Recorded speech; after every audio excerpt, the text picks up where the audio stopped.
पहला क्वेश्चन है कि समतल दर्पण की फोकस दूरी क्या होती है। तो समतल दर्पण की फोकस दूरी क्या होती है? तो समतल दर्पण की फोकस दूरी 0 होती है। 0 तभी हमको मारना है जब ऑप्शन में अनंत भी मिल जाएगा तो 0 मारना है, और अगर ऑप्शन में 0 नहीं मिलेगा तो अनंत हम आंसर मार सकते हैं। तो यहाँ option number A is the right answer. क्या हो जाएगा? आंसर नंबर मेरा ए हो जाएगा, मतलब 0 हो जाएगा। ठीक है, आगे क्वेश्चन और देखते हैं। दूसरा क्वेश्चन दिया हुआ है, किसी वस्तु का अवतल दर्पण वास्तविक, उल्टा और समान आकार का प्रतिबिंब बनाता है तो वस्तु की स्थिति क्या है। पूछ रहा है कि वस्तु को कहाँ पर हम रखेंगे अवतल दर्पण में कि समान आकार का प्रतिबिंब बने, तो कहाँ पे हम लोग रखते हैं? तो इसको हम लोग रखेंगे अगर सी पर, ऑप्शन नंबर सी में। तो यहाँ बी दिया हुआ है लेकिन ऑप्शन नंबर हो जाएगा सी पर रखेंगे तो समान आकार का प्रतिबिंब बनता है। और अवतल लेंस या अवतल दर्पण में क्षमता पूछेगा तो हमेशा माइनस होता है, इसको भी आप लोग याद रख लीजिएगा, पूछता है। नेक्स्ट क्वेश्चन है क्वेश्चन नंबर 3, निम्नलिखित में से किसमें प्रकाश सबसे तेजी से गति से चलता है। तो किस में चलता है? निर्वात में। तो निर्वात ऑप्शन में नहीं है तो क्या मारेंगे हम? वायु। वायु में सबसे तेज हो जाएगा। नेक्स्ट क्वेश्चन है कि एक लेंस की क्षमता -4 है तो उसकी फोकस दूरी क्या होगी।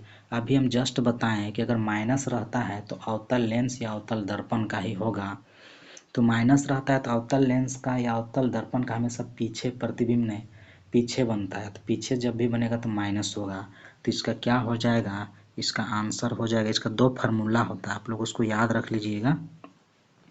एक फार्मूला होता है कि अगर मीटर में चीज़ें दिया रहे तो फार्मूला होता है 1/p एफ बराबर, और अगर सेंटीमीटर में दिया जाए तो सेंटीमीटर में देने से 100 क्या हो जाता है? तो होता है p। आप लोग इसको याद रखिएगा। अब इसमें भाग दे के देखिएगा तो यहाँ से आंसर आ जाएगा आपका ऑप्शन नंबर सी। तो क्या होगा? ऑप्शन नंबर सी मेरा करेक्ट आंसर। चलिए आगे चलते हैं। अगला क्वेश्चन दिया हुआ है कि मानव नेत्र की फोकस दूरी में परिवर्तन का क्या कारण है। तो इसका कारण है सिलेरी मसल्स। आप लोग याद रखिएगा, सिलेरी मांसपेशियां के कारण फोकस दूरी को हम आगे पीछे कर सकते हैं, और आँख का कॉर्निया जो है उसको हम लोग दान भी करते हैं। ठीक है, तो इस तरह से आप लोग बनाइएगा ऑब्जेक्टिव। अगला क्वेश्चन है कि दूरदृष्टि दोष को भी कहा जाता है। तो दूरदृष्टि दोष को हम लोग क्या कहते हैं? हाइपरमेट्रोपिया कहते हैं। Option number A is the correct answer, hypermetropia. अगला क्वेश्चन है कि प्रतिरोध का एसआई मात्रक क्या है। तो प्रतिरोध का एसआई मात्रक क्या होता है? प्रतिरोध का एसआई मात्रक होता है ओम। ये वाला तो आप लोग पढ़ चुके होंगे और यह आसान क्वेश्चन है। धारा का होता है एम्पियर और विद्युत विभव का होता है वोल्टेज। नेक्स्ट क्वेश्चन है कि टंगस्टन का उपयोग निम्नलिखित में से किसमें किया जाता है। तो टंगस्टन का उपयोग हम लोग बल्ब में करते हैं, बल्ब के फिलामेंट में। कहाँ करते हैं? बल्ब के, बिजली के बल्ब में करते हैं। तो ऑप्शन नंबर हो जाएगा option number B is the correct answer. ठीक है, और अगर पूछता नाइक्रोम तो नाइक्रोम का हम लोग करते हैं हीटर में। अगला क्वेश्चन है कि चुंबकीय क्षेत्र रेखाएं निकलती है। तो चुंबकीय क्षेत्र रेखाएं कहाँ से निकलती है? उत्तरी ध्रुव से। और किधर जाती है? तो दक्षिणी ध्रुव की ओर। और ये आपस में कभी नहीं टकराती है। इस चीज़ को भी याद रखना कि आपस में कभी नहीं एक दूसरे को टक्कर मारती है। अगला क्वेश्चन है कि निम्नलिखित में से कौन सा हमारे लिए ऊर्जा का परम स्रोत है। तो ऊर्जा का सबसे परम स्रोत हम लोग का कौन सा है? ना पैसा लगता है ना कुछ लगता है, कौन सा? सौर ऊर्जा। तो option number C is the correct answer. आगे हम लोग चलते हैं, रासायनिक समीकरण हम किस नियम के कारण संतुलित करते हैं। तो इसको याद रखिएगा, ये क्वेश्चन बहुत बार पूछ चुका है। रासायनिक समीकरण को हम किस नियम के कारण संतुलित करते हैं, तो इसको बोलते हैं द्रव्यमान संरक्षण नियम। कौन सा नियम? द्रव्यमान संरक्षण का नियम के अनुसार हम लोग कर सकते हैं। स्थिर अनुपात का नियम दिया था जोसेफ प्रॉस्ट ने दिया था, लेकिन मेरा आंसर हो जाएगा ऑप्शन नंबर ए। अगला क्वेश्चन है, एक रिएक्शन दे दिया गया है Fe + CuSO4 = Cu + FeSO4 किस प्रकार का अभिक्रिया है। तो अभिक्रिया 4 तरह के होती है, संयोजन, वियोजन, विस्थापन और द्विविस्थापन। अगर इसमें क्या होता है कि कोई भी चीज़ जुड़ रहा है तो संयोजन, कोई भी चीज़ टूट रहा है तो वियोजन, और विस्थापन कब होता है? जब एक चीज़ें का अदला बदली होगा तो उसको विस्थापन। तो यहाँ एक ही चीज़ का अदल बदल किया गया है, इसलिए यहाँ कौन सा रिएक्शन है? विस्थापन अभिक्रिया। तो ये हो जाएगा विस्थापन अभिक्रिया। तो ऑप्शन नंबर सी। आगे है 13 नंबर, H+ आयन की सांद्रता किस पदार्थ में सबसे अधिक होगी। तो आप लोग जानते हैं, क्या जानते हैं? एक लकीर हम खींच लेते हैं यहाँ पे होता है 0, इधर होता है कितना? 14, इधर होता है इतना, और यहाँ पे 0 नहीं होगा, यहाँ पे होता है, इसको इरेज कर दीजिए, यहाँ पे होगा 7, यहाँ पे कितना होगा? तो यहाँ पे हो जाएगा 7। अगर इधर यहाँ से हम लोग इधर बढ़ते हैं तो OH- में वृद्धि होगा, और यहाँ से अगर हम लोग इधर बढ़ते हैं तो H+ में वृद्धि होगा। H+ कहने का मतलब अम्ल, इधर अगर हम आएंगे तो क्या हो जाएगा? अम्ल में बढ़ोतरी होगा, और अगर इधर जाएंगे तो क्षार में बढ़ोतरी होगा। तो आप इसको भी याद रखिएगा। तो यहाँ पे बोल रहा है H+ की सांद्रता किस पदार्थ में सबसे अधिक होगी, तो किस में होगा? तो ये हो जाएगा जठर रस में। इसको याद रख लीजिएगा। नेक्स्ट क्वेश्चन है, क्वेश्चन नंबर दिया है 14, पदार्थ A, B, C तथा D का pH मान 5, 8, 10, 13 उपरोक्त में से कौन पदार्थ अम्ल है। तो 7 से जो नीचे तरफ की संख्या रहेगा वो अम्ल में आता है। तो यहाँ अम्ल में कौन है? 5, तो 5 पहले है, मतलब इसका ऑप्शन नंबर हो जाएगा ए। ए इज द करेक्ट आंसर। ठीक है। आगे क्वेश्चन है कि निम्नलिखित में से लवण का उपयोग सोडा अम्ल अग्निशामक में किया जाता है। तो आप लोग याद होगा इसका आंसर हो जाएगा ऑप्शन नंबर बी। हम लोग खाने का सोडा का इसमें यूज करते हैं, मतलब बेकिंग सोडा का यूज इसमें किया जाता है अग्निशामक में।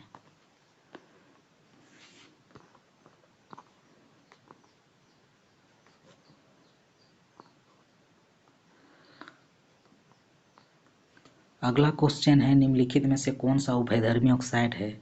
तो उभयधर्मी ऑक्साइड में Al2, CO3, ZnO, ये भी क्या है? उभयधर्मी ऑक्साइड। ये किसी के साथ अभिक्रिया नहीं करता है, उसी को बोलते हैं ना अम्ल के साथ ना क्षार के साथ, वो हो जाता है उभयधर्मी ऑक्साइड। तो ऑप्शन नंबर हो जाएगा option number B is the correct answer. Next question आ जाता है, दिए गए तत्वों के इलेक्ट्रॉनिक विन्यास में कौन उत्कृष्ट गैस का इलेक्ट्रॉनिक विन्यास है। उत्कृष्ट गैस मतलब जो कि 18 ग्रुप में जो एलिमेंट आएगा उसको क्या बोलते हैं? उत्कृष्ट गैस। तो सबसे पहले मेरा कौन सा आता है? हीलियम। कौन सा आता है यहाँ पे? सबसे पहले आ जाएगा हीलियम।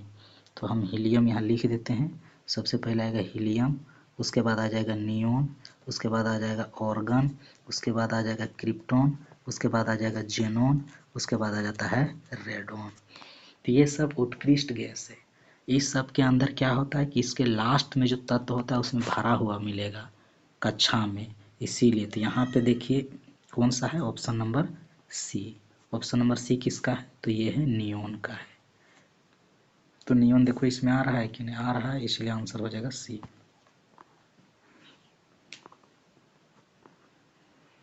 नेक्स्ट क्वेश्चन है कि निम्नलिखित में कौन असंतृप्त हाइड्रोकार्बन है। तो असंतृप्त हाइड्रोकार्बन जिसका दोनों बराबर हो, जैसे कि C2, H2, ये दोनों बराबर है। तो जो दोनों बराबर रहता है उसी को क्या बोलते हैं हम लोग? इसको बोलते हैं H2A2 को ही बोलते हैं। तो यहाँ ऑप्शन हो जाएगा option number C is the correct answer. आगे देखते हैं हम लोग नेक्स्ट है क्वेश्चन, बोल रहा है कि CHCHO कौन सा प्रकार्यात्मक समूह है? तो ये किसका है? एल्डिहाइड का। एल्डिहाइड का। कार्बोक्सिलिक अम्ल का क्या होता है? COOH। अल्कोहल का होता है OH। कीटोन का होता है O। आप इसको याद रखिएगा तो आपका याद हो जाएगा। तो इसका ऑप्शन नंबर हो जाएगा सी, एल्डिहाइड। अगला क्वेश्चन दिया हुआ है कि दिए गए तत्वों में संयोजी इलेक्ट्रॉन की संख्या लिथियम के बराबर हो। तो लिथियम कौन सा ग्रुप में आता है? तो लिथियम आता है पहला ग्रुप में, जिसमें कौन कौन है? तो इसमें हाइड्रोजन है, लिथियम है, सोडियम है, उसके बाद पोटेशियम है। तो देखिए आप लोग यहाँ पे मिला सकते हैं, जो वाला होगा लिथियम के बराबर होगा तो लिथियम के ऊपर देखो पोटेशियम आ रहा है, तो ऑप्शन नंबर हो जाएगा मेरा option number C is the correct answer. आगे आ जाता है कि अमीबा में किस प्रकार का पोषण होता है? तो अमीबा में कैसा पोषण होगा? अमीबा में होता है प्राणी संभोजी पोषण होता है। कैसा पोषण? प्राणी संभोजी पोषण होता है। मृत पोषण नहीं, प्राणी संभोजन मतलब कोई भी वस्तु को घेर लेता है और घेर के उसको पकड़ लेता है, उसी को बोलते हैं प्राणी संभोजी। अगर ये नहीं रहता ऑप्शन तो आप दूसरा ऑप्शन मार सकते थे, मृतजीवी, परपोषी, सबको मार सकते थे, लेकिन दिया है तो नहीं मार सकते हैं। नेक्स्ट क्वेश्चन है क्वेश्चन नंबर 22। श्वसन प्रक्रम में ग्लूकोज से पायरुवेटिक अम्ल का विखंडन कहाँ पे होता है? तो याद रखिएगा, शरीर के अंदर कोई भी चीज़ का जल्दी खंडन होगा तो कहाँ होता है? माइक्रोकोंडिया में ही होता है खंडन। तो आंसर नंबर हो जाएगा option number B is the correct answer.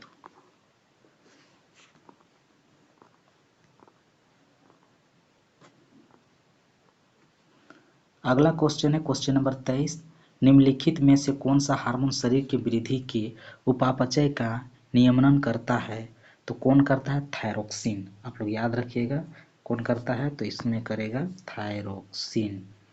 Thyroxine जो है यही करता है, उपापचय क्रियाओं का नियंत्रण करता है या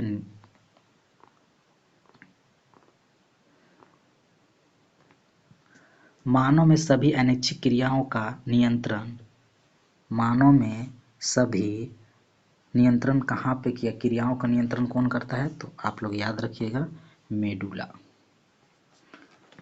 प्रमस्तिष्क आगे रहता है। हाइपोथैलेमस का कार्य क्या चीज है? ये ठंडा गर्म को पहचानेगा, ठंडा गर्म को पहचानने में मदद करता है। कौन? तो ये करता है हाइपोथैलेमस। लेकिन यहाँ आंसर हो जाएगा, क्रियाओं का नियंत्रण पूछेगा तो मेडुला करता है।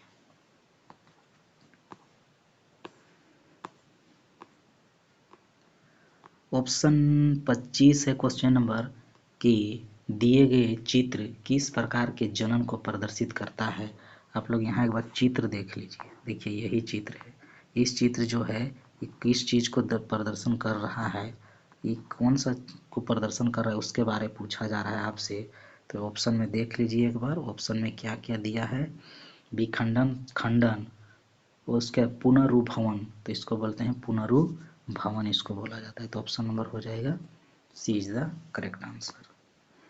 नेक्स्ट है क्वेश्चन, क्वेश्चन नंबर है 26। पूछ रहा है कि मनुष्य में निषेचन कहाँ होता है? तो निषेचन मनुष्य में होता है अंडवाहिका में। ठीक है, शुक्रवाहिका जो शुक्राणु ले जाने का काम करेगा, गर्भाशय जान ही रहे हैं, योनि आप लोग को पता ही है। क्वेश्चन नंबर है 27। किसी जीव में कोई गुण प्रवाहित होता है, गुण जो प्रवाहित होता है माता और पिता और माता दोनों के डीएनए से प्रवाहित होता है। तो ऑप्शन नंबर हो जाएगा सी, सी इज द करेक्ट आंसर। अगला क्वेश्चन है कि नाभिकीय विद्युत शक्ति संयंत्र में किस प्रक्रिया से ऊर्जा मुक्त होता है? तो किस क्रिया से? नाभिक में जहाँ बोलेगा तो नाभिकीय विखंडन। ठीक है, उससे हम लोग एनर्जी बनाते हैं। जैसे जिधर ज़्यादा नदियाँ नहीं है उधर हम लोग इस तरह के, जैसे राजस्थान हो गया, आप लोग सुने होंगे नरोरा, तारापुर, ये सब क्या है? नाभिकीय विखंडन ऊर्जा है। और अगर नाभिकीय संलयन पूछा जाएगा तो सूरज और तारा में पाया जाता है, सूर्य और तारा में। सूरज भी एक प्रकार का तारा, इसमें संलयन होता है। संलयन का कहने का मतलब जुड़ना, विखंडन मतलब टूटना। अगला क्वेश्चन है क्वेश्चन नंबर, हरे पौधों की पत्तियां प्राप्त होने वाले सौर ऊर्जा का कितना प्रतिशत भाग खाद्य ऊर्जा में परिवर्तित करता है। तो इसको आप लोग याद रखिएगा, ये क्वेश्चन डायरेक्ट आता है। कितना? तो 1%, 1% यूज करता है। लास्ट क्वेश्चन है क्वेश्चन नंबर 30 ही ठो रहेगा ऑब्जेक्टिव। पूछ रहा है यहाँ पे कि निम्नलिखित में किस पदार्थ का प्रयोग करना पर्यावरण के लिए सबसे अधिक लाभदायक होगा। ऑप्शन पढ़िए, थर्मोकोल के डिस्पोजल कप, प्लास्टिक मिट्टी के डिस्पोजल कप, कागज के डिस्पोजल कप। मिट्टी के डिस्पोजल कप या फिर कागज के डिस्पोजल कप, हम लोग किसका प्रयोग इसमें कर सकते हैं। तो ये वाला क्वेश्चन आप लोग के लिए, आप लोग कमेंट करके ज़रूर बताइएगा क्वेश्चन। और नए होंगे तो चैनल को सब्सक्राइब भी कर लीजिए और वीडियो देखते रहिए, याद हो जाएगा अपने आप। ठीक है, अगला फिर अगले बार फिर मिलेंगे और फिर बताएंगे इसी टाइप का क्वेश्चन।